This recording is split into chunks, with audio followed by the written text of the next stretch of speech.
રીંગણું નથી દેખાતું આવડું મોટું? ના રીંગણું તો છે પણ બીજું મેં ખડ ભેગું કર્યું.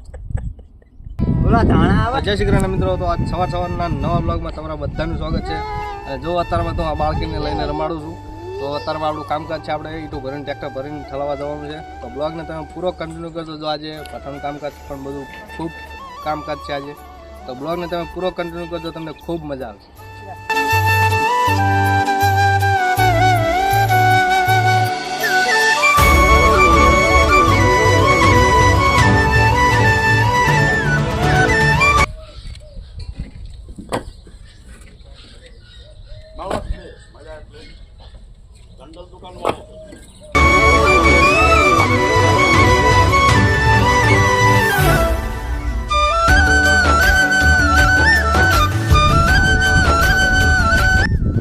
મિત્રો બપોરા કરવા માટે હાલો રોટલા શાક ખાવા. મેથીનું શાક છે, રોટલા છે, ગરમા ગરમ આવતારો.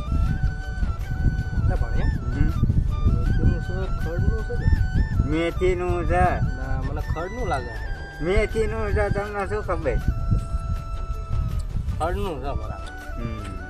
આ રીંગણું નથી દેખાતું આવડું મોટું? રીંગણું તો છે પણ બીજું મેં ખડ ભેગું કર્યું. ઓલા ધાણા આવે ને, ધાણા એનું શાક છે. ધાણાની ભાજી કરી છે, ખાવી છે તો ખાવ. મને એમ કે ખડનું હોય. ભેગી તરોકડી છે, તરોકડી ભાજી કોઈ ખાધી તો મિત્રો જો અમારા ઘરે તો આવડા મોટા મોટા રોટલા થાય. આ જો કેવડા મોટા મોટા રોટલા છે. કાઠિયાવાડી રોટલા છે, જોઈ લો મોટા મોટા. એક ખાવે એટલે 2 દાડા ભૂખ ના લાગે. અને અમે ખાવી છે 3-4 રોટલા ખાવી છીએ. કાયદેસર.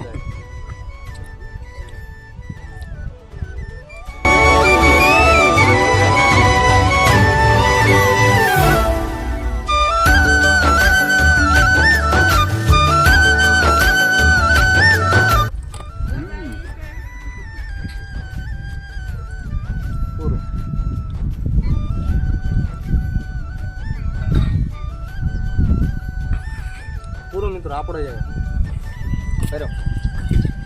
મિત્રો આપણે યુટ્યુબ ઠેલવીને આપણે આવ્યો તો પછી બપોર થઈ ગયો તો 12 વાગી ગયા. તો પછી આપણે ખાઈ લીધું, નાસ્તો પાણી કરી લીધું, બપોરા કરી લીધા. અને આજનો બ્લોગ આપણે અહીંયા પૂરો કરી નાખ્યો. તો મળે આપણે કાલના બ્લોગમાં. ત્યાં જય શ્રી કૃષ્ણ.